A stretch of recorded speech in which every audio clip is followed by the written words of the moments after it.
রাজধানী সহ দেশের বিভিন্ন স্থানে দিনভর আন্দোলনের পর দর্শক দেখতে পাচ্ছেন 50 লক্ষ শিক্ষার্থী রাজপথে নেমেছে। সচিবালয়ে ধ্বংসলীলা করছে এই মুহূর্তে। সন্ধ্যা 7টার মধ্যে শিক্ষামন্ত্রীকে পদত্যাগ করতে হবে। এদিকে আজ সারা দেশ থেকে 50 লক্ষ শিক্ষার্থী একসাথে ঢাকার রাজপথে নামে সচিবালয় ঘেরাও করে ভাঙচুর করছে। অবশেষে শিক্ষামন্ত্রীও পদত্যাগ করেন শিক্ষার্থীদের আলটিমেটামে। সার্জিস আলম নাহিদে ওনারা যদি আজকে না আসে রাতের মধ্যে, তাহলে ভাই এই সরকারের পক্ষে ভাই আপনারা ঘুষ খাইছেন ভাই। যেখানে আমাদের এভাবে নৃশংসভাবে মারা হয়েছে সেই জায়গায় ভাই এই সরকার ভাই নিজের গদি টিকায় রাখার ক্ষমতা রাখে না। জায়গার বলার পরে ক্ষমতা কিন্তু ডেকে নাই, আনমের মুরগি বলছেন মাথায় রেখে। এবার ছাত্রদের পাশে দাঁড়ালেন হাসনাত আব্দুল্লাহ। তাহলে কি পদত্যাগ করবেন শিক্ষামন্ত্রী? শিক্ষামন্ত্রী ডক্টর আনামা এহসানুল হক মিলনের পদত্যাগের দাবিতে আন্দোলনের ঘোষণা দিয়েছেন একদল পরীক্ষার্থী। শিক্ষামন্ত্রী সহ পুরো বিএনপি সরকার এইচএসসি শিক্ষার্থীদের ফাঁদে পড়ে এক নজিরবিহীন পরাজয়ের মুখে, নাকে খত দেওয়ার মুখে বিএনপি সরকার। শেখ হাসিনার মতোই কপাল পুড়তে যাচ্ছে বিএনপি সরকারের। এজন্য আবারও ফিরে এসেছে আর একটা জুলাই। শিক্ষামন্ত্রীর পদত্যাগের দাবিতে সারা দেশে অসহযোগ আন্দোলনে নেমেছে শিক্ষার্থীরা। গতবারের মতোই আবারও একের পর এক গুলি চালাচ্ছে পুলিশ। রণক্ষেত্র উত্তাল ঢাকার রাজপথ। উত্তাল হয়েছে ঢাকার রাজপথ। শিক্ষার্থীরা শিক্ষামন্ত্রীকে সরাসরি আলটিমেটাম দিয়েছে এবং শিক্ষামন্ত্রী কঠিন একটি পদক্ষেপ নিতে বাধ্য হন আজকে। দর্শক শ্রোতা, সচিবালয় সহ সংসদ ভবন ঘেরাও করার আলটিমেটাম দিয়েছিল শিক্ষার্থীরা। এখন তারা সেই কার্যক্রমটি চালাচ্ছে এবং ঢাকার রাজপথে সারা দেশের শিক্ষার্থী একজুট হয়ে আন্দোলন করছে। আপনারা দেখতে পারবেন এই মুহূর্তে শিক্ষার্থীর আন্দোলনে যা যা পরিস্থিতি হয় এবং শিক্ষামন্ত্রী যেই পদক্ষেপ নেন সবকিছুই তুলে ধরবো আপনাদের সামনে এই একটি ভিডিওর মাধ্যমে। শিক্ষামন্ত্রী সহ পুরো বিএনপি সরকার এইচএসসি শিক্ষার্থীদের ফাঁদে পড়ে এক নজিরবিহীন পরাজয়ের মুখে, নাকে খত দেওয়ার মুখে বিএনপি সরকার। শিক্ষামন্ত্রী সহ শিক্ষামন্ত্রী দুঃখ প্রকাশ করেছেন, কার্যত ক্ষমা চেয়েছেন এবং শিক্ষার্থীদের দাবি ঘুরিয়ে পেঁচিয়ে অনেকাংশে মেনে নিয়েছেন। কিন্তু না, আমার মনে হয় শিক্ষার্থীরা ক্ষমা করেনি। এই প্রজন্ম এত সহজে ক্ষমা করে না এবং আমরা চেয়েছিলাম যে ক্ষমা চাওয়ার মধ্য দিয়ে ঘটনাটার সমাধান হলে খারাপ হয় না। আর শিক্ষামন্ত্রীকে পরিবর্তন ঠিক আছে, এখন না করুক, কয়েকদিন পরে করুক, যেহেতু স্থিতিশীলতা দরকার। কিন্তু আমার মনে হয় এই প্রজন্ম শিক্ষামন্ত্রীকে ক্ষমা করছে না। দর্শক, এইচএসসি পরীক্ষার পর আবার আন্দোলন শুরু হচ্ছে, আন্দোলন চলবে। আজকে যখন আমি কথা বলছি, আজকে আন্দোলন হবে এবং তীব্র আন্দোলন হবে, জোরালো আন্দোলন হবে। অলরেডি আপনারা চারদিকে কিছুটা লক্ষ্য করছেন যে শিক্ষার্থীরা নানানভাবে প্রস্তুতি নিচ্ছে। তারা লং মার্চ করার প্রস্তুতি নিচ্ছে, বিক্ষোভ মিছিল করার প্রস্তুতি নিচ্ছে। দেশব্যাপী আন্দোলন হবে, বিস্ফোরণের মতো আন্দোলন ছড়িয়ে পড়বে। এই আন্দোলন কেউ নিয়ন্ত্রণ করতে পারবে না। বিএনপি পারবে না, জামাত ইসলামী পারবে না, শিবির পারবে না, ছাত্রদল পারবে না। আর ছাত্রদল তো মাঠে নামলে একদম পরিস্থিতি ঘোলাটে হয়ে যাবে। তো দর্শক, ছাত্রদল কয়েক সেকেন্ডের জন্য মাঠে নেমেছে, উল্টো পরিস্থিতি এলোমেলো লেজে গোবরে করে ফেলেছে। তো এতে যেটা দেখতে পাচ্ছি, প্রধানমন্ত্রী প্রাথমিক চেষ্টা করেছেন যে শিক্ষামন্ত্রীর মাধ্যমে ক্ষমা চাওয়ানোর মধ্য দিয়ে বিষয়টা শুরু হয় কিনা, কিন্তু না। আন্দোলন যেভাবে দানা বেঁধেছে এবং শিক্ষার্থীরা যেভাবে অনড়, তাতে ক্ষমা চাওয়ায় কাজ হচ্ছে না, তাকে পদত্যাগ করতে হবে। তো দর্শক, শিক্ষার্থীরা স্পষ্ট জানিয়েছে একটা নির্দিষ্ট সময় বিরতির পর তারা আবার আন্দোলন শুরু করবে। এর মানে পরীক্ষার পর। এবং আজকে পরীক্ষা নিয়ে দ্বিধাদ্বন্দ্ব ছিল। এই সরকার যে একটা অপদার্থ সরকার, তার প্রমাণ হচ্ছে এটা, যে এত কিছু হয়ে গেল, তারপর অ্যাটলিস্ট আজকের পরীক্ষাটা তো স্থগিত করতে পারতো, এটা আন্দোলন নিয়ন্ত্রণের স্বার্থে। কিন্তু আজকের পরীক্ষাটাও স্থগিত করেনি, কিংবা আজকের পরীক্ষা হবে কি হবে না এ বিষয়ে একদম ক্লিয়ার নির্দেশনাও ছিল না, বরং কনফিউশন ছিল। তো যে সরকার কোনো কিছুর ক্লারিফিকেশন করতে পারে না, কনফিউশন রেখে দেয়, কনফিউজ করে দেয় জাতিকে, প্রজন্মকে, সেই সরকারের কপালে বিপদ আছে। এখন যদি পদত্যাগ করতে বাধ্য হয় শিক্ষামন্ত্রী, প্রধানমন্ত্রী যদি তাকে পদত্যাগ করান, তাহলে এটা বিএনপির একটা শক্তিহীনতার বহিঃপ্রকাশ। এর মধ্য দিয়ে স্পষ্ট হবে যে বিএনপি একটা ধৈর্য সরকার, এবং আন্দোলন করে তাদের 12টা বাজিয়ে দেওয়া যায়, অলরেডি দিয়েছে। দেখেন ইউনূস সরকারের আমলে এরকম আন্দোলন প্রত্যেক দিন 2-3টা হতো। শিক্ষার্থীরা মাঠে নামতো, শিক্ষা বোর্ডে অমুক জায়গায় তমুক জায়গায় শত শত আন্দোলন হয়েছে। সন্ধ্যা 7টার মধ্যে শিক্ষামন্ত্রীকে পদত্যাগ করতে হবে। এক ফোঁটা জীবন থাকতে এখান থেকে কেউ লড়বে না ইনশাআল্লাহ। নতুন রুটিনের পরীক্ষা নিতে হবে। আমার একটাই কথা যে আমরা যদি দাবিগুলো আজকে মানায় নিতে পারি, আমরা কি আজকে ঠান্ডা হয়ে যাবো?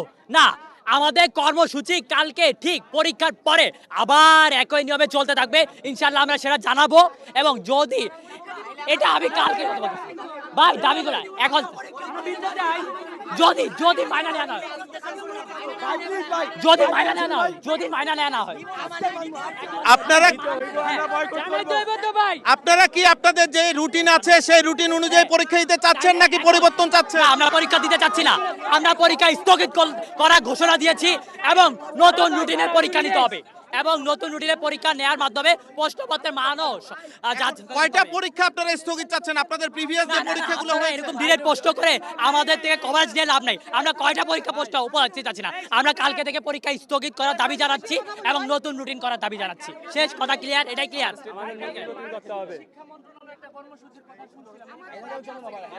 এখন অনেকে অনেক কথা বলবে, আমরা আলাপ আলোচনার মাধ্যমে, কিন্তু আমরা আজকেই আমাদের দাবি মানানো ছাড়া এখান থেকে আমাদের ভাই বোনেরা কেউ চলবে না। তাই জীবনে এক ফোঁটা জীবন থাকতে এখান থেকে কেউ লড়বে না ইনশাআল্লাহ। এবং অনতি বিলম্বে আজ সন্ধ্যা, যেহেতু 6টা আমরা ঘোষণা করেছিলাম, টাইম পার হয়ে গেছে, তাই আমরা অনতি বিলম্বে সন্ধ্যা 7টার মধ্যে শিক্ষামন্ত্রীকে পদত্যাগ করতে হবে এবং অসংগতিপূর্ণ কথাবার্তার জন্য জনসম্মুখে ক্ষমা চাইতে হবে। 2 নম্বর দাবি আমাদের, যারা 13 জুলাই এক অস্বস্তিকর পরিবেশে পরীক্ষায় অংশগ্রহণ করেছে এবং যারা 20,000 শিক্ষার্থী অংশগ্রহণ করতে পারেনি তাদের পরীক্ষা পুনরায় নিতে হবে। কালকে অর্থাৎ 15 জুলাই পরীক্ষা স্থগিত করতে হবে ও পরীক্ষার নতুন রুটিন প্রকাশ করতে হবে এবং প্রশ্নপত্রের মানদণ্ড শিক্ষার্থী বান্ধব হতে হবে। এবার ছাত্রদের পাশে দাঁড়ালেন হাসনাত আব্দুল্লাহ। তাহলে কি পদত্যাগ করবেন শিক্ষামন্ত্রী? দর্শক, একটি দেশের রাজনীতিতে যখন সাধারণ শিক্ষার্থীদের আবেগ এবং ক্ষোভের বিস্ফোরণ ঘটে, তখন ক্ষমতার মসনদ যে কতটা টালমাটাল হয়ে উঠতে পারে তা হয়তো নতুন করে বলার কিছু নেই। শিক্ষার্থীদের বুক সমান পানিতে নামিয়ে পরীক্ষা দিতে বাধ্য করা এবং তাদের অধিকার নিয়ে রীতিমতো উপহাস করার পর এবার দেশ জুড়ে শুরু হয়েছে এক বিশাল রাজনৈতিক ঝড়। সরকারের খোদ শিক্ষামন্ত্রীর বিরুদ্ধে এবার সরাসরি মাঠে নেমেছেন ছাত্র জনতার আন্দোলনের অন্যতম মুখ এবং বর্তমান সংসদ সদস্য হাসনাত আব্দুল্লাহ। তার একটি মাত্র ভাষণ পুরো রাজনৈতিক সমীকরণকে যেন নতুন করে উস্কে দিয়েছে। আপনার একটা সন্তান সাঁতার কেটে পরীক্ষা দিতে যাচ্ছে, এইচএসসি পরীক্ষার্থী, এবং তার সাথে যে মা আছে বাবা আছে, এতটুকু হাঁটু পরিমাণ রাস্তায় পানি, সে গিয়ে গর্তের মধ্যে পড়তেছে। আপনার চোখে লজ্জা শরম নাই যে আপনি এই ব্যবস্থাটা দেখতে পান না? সরকার যদি এইচএসসি পরীক্ষা। একই সাথে জাতীয় সংসদেও শিক্ষামন্ত্রীকে নিয়ে তৈরি হয়েছে এক নজিরবিহীন উত্তাপ। একটা ছিল তুমি কে আমি কে, রাজাকার লেগেছে রক্তে আগুন লেগেছে। আমি ধন্যবাদ জানাই মাননীয় শিক্ষামন্ত্রীকে, তিনি একটা দুঃখ প্রকাশ করেছেন। এটা যে সেন্সেই তিনি বলে থাকেন না কেন, আমাদের পর্যায় থেকে এরকম কোন মন্তব্য হওয়া উচিত নয়। আমি এই ব্যাপারে চারদিক থেকে ধেয়ে আসা এই প্রবল চাপের মুখে এবার সবার সামনে একটাই প্রশ্ন, তাহলে কি এবার বাধ্য হয়ে পদত্যাগ করতে যাচ্ছেন শিক্ষামন্ত্রী? এটা তো বলা যাবে না, এটা বলা যায় না। আর ফার্মের মুরগি বলা যাবে না। আপনারা কি চাচ্ছেন আমাদের বাচ্চাদেরকে ফার্মের মুরগি প্রমাণ করার জন্য যা খুশি তাই করবেন আর আমরা ঘরে বসে থাকবো? অনার্স মাস্টার্স করেছি ঢাকা ইউনিভার্সিটি থেকে, আমি একজন শিক্ষক ছিলাম। আমার 3টা সন্তানকে বড় করার জন্য আমি জব ছেড়ে দিয়েছি। এই যে আমরা যারা আমার সন্তানদেরকে বড়, আমার ব্যক্তিগত মন্তব্য সেটি নিয়ে অনেকেই আপত্তি করেছেন।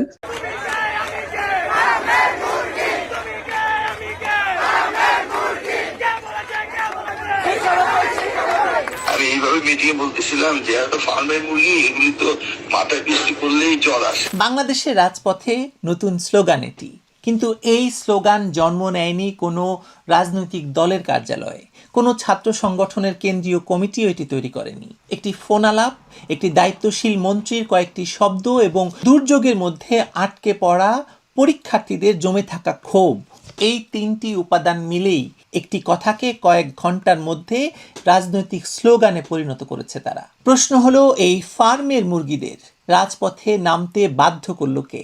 শিক্ষার্থীরা নিজেরা নাকি রাষ্ট্রের সিদ্ধান্তহীনতা? অসংবেদনশীলতা নাকি দায়িত্বশীল পদে থাকা মানুষের ভাষা? চলুন বোঝার চেষ্টা করা যাক। কিছু বলার নাই, ওরা মাতকা শক্ত। টিকটক আর ওদের নিয়ে কিছু বলার আছে? টিকটক আর না হইলে এরকম করে?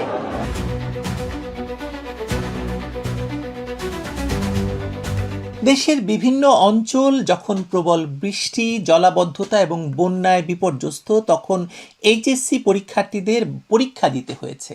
কেউ হাঁটু বা কোমর সমান পানি পেরিয়ে কেন্দ্রে গেছে পরীক্ষা দিতে, কেউ নৌকায় উঠেছে, কেউ দীর্ঘ যানজটে আটকে থেকে সময় মতো পৌঁছতে পারেনি। অনেক পরীক্ষার্থীর প্রবেশপত্র এবং রেজিস্ট্রেশন কার্ড পানিতে নষ্ট হওয়ার অভিযোগও সামনে এসেছে। চট্টগ্রামে আন্দোলনকারী শিক্ষার্থীরা বলছে তারা পরীক্ষা বাতিল চায় না, তারা দুর্যোগের মধ্যে সবার জন্য সমান সুযোগ চায়। সরকারেরও নিশ্চয়ই যুক্তি ছিল, জাতীয় পরীক্ষা স্থগিত হলে ফল প্রকাশ পিছিয়ে যেতে পারে, বিশ্ববিদ্যালয় ভর্তি বিলম্বিত হতে পারে, পুরো শিক্ষাপঞ্জি প্রভাবিত হতে পারে। মাঠ প্রশাসন এবং আবহাওয়াবিদদের মতামত নেওয়ার কথাও শিক্ষামন্ত্রী বলেছিলেন। মন্ত্রণালয়ের দাবি, চট্টগ্রাম বিভাগের একটি কেন্দ্র ছাড়া অধিকাংশ স্থানে পরীক্ষা নেওয়ার উপযোগী পরিবেশ ছিল এবং প্রয়োজন হলে কেন্দ্র স্থানান্তরের অবস্থাও রাখা হয়েছিল। কিন্তু প্রশাসনিক যুক্তি আর মানুষের বাস্তব অভিজ্ঞতা তো এক জিনিস নয়। ঢাকার কোনো শীতাতপ নিয়ন্ত্রিত কক্ষে বসে যদি বলা হয় অধিকাংশ কেন্দ্রে পরীক্ষা নেওয়া সম্ভব, তাহলে কোমর সমান পানি পেরিয়ে যাওয়া শিক্ষার্থীর কষ্ট বাতিল করা যাবে না তো? বাতিল হয়ে যায় না আসলে। একটি কেন্দ্র নির্বিঘ্নে চলেছে মানেই সব পরীক্ষার্থী সমান সুযোগ পেয়েছে, এমন সিদ্ধান্তেও পৌঁছতে পারবেন না আপনি। জাতীয় পরীক্ষার মূল শর্ত শুধু প্রশ্নপত্র এবং কেন্দ্র প্রস্তুত থাকা নয়, প্রতিটি পরীক্ষার্থীর নিরাপদে কেন্দ্রে পৌঁছানোর বাস্তব সুযোগ নিশ্চিত করাও এর অংশ।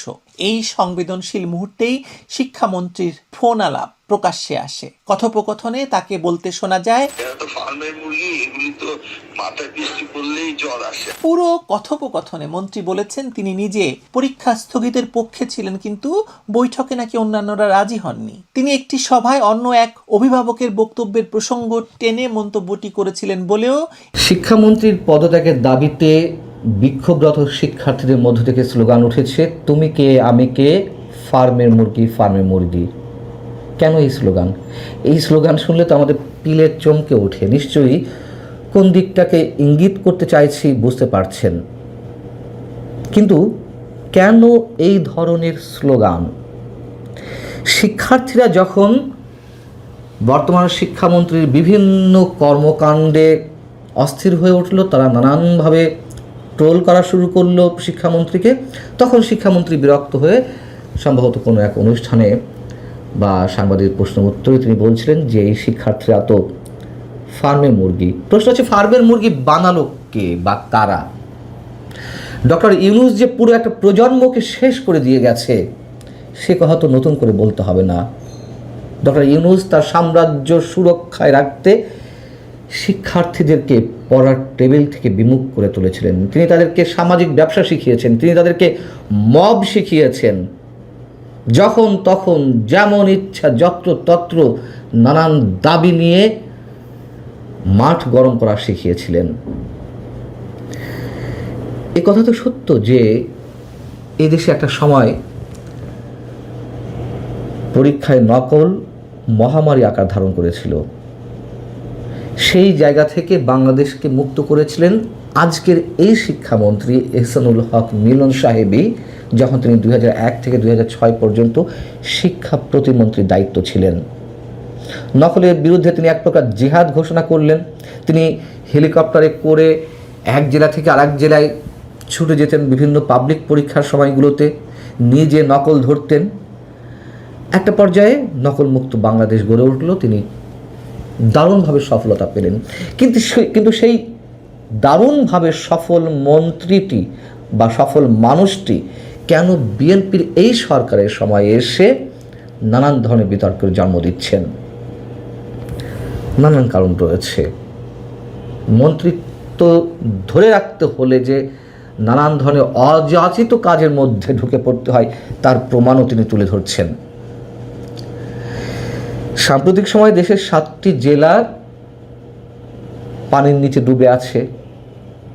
কয়েকদিনের টানা প্রবল বর্ষণে দেশের দর্শক শ্রোতা আপনারা তো দেখলেন এখানে কী কথা হচ্ছে। এখানে আমরা দেখতে পাচ্ছি যে শিক্ষামন্ত্রীর বিরুদ্ধে অসংখ্য আন্দোলন হচ্ছে এবং শিক্ষার্থীরা সরাসরি রাজপথে নেমে অসংখ্য কথা বলতেছে এবং শিক্ষার্থীদের আন্দোলনের মুখে পড়ে শিক্ষামন্ত্রীও কিন্তু এক প্রকার ভয় আছেন। গাইজ এই বিষয়গুলো দেখে এবং বাংলাদেশের রাজনীতির এই প্রেক্ষাপট নিয়ে আপনার মন্তব্য কী? আপনার গুরুত্বপূর্ণ মন্তব্যটা অবশ্যই আপনারা আমাদের কমেন্ট বক্সে লিখে যাবেন। সর্বশেষে আপনাদের কাছে আমাদের একটা ছোট্ট রিকোয়েস্ট থাকবে, আপনারা আমাদের চ্যানেলের দর্শক হয়ে থাকলে চ্যানেলটি সাবস্ক্রাইব করবেন এবং পাশে থাকা বেল বাটনটি বাজাবেন যাতে করে নেক্সট ভিডিওটা সবার আগে আপনাদের কাছে পৌঁছে যায়। ধন্যবাদ।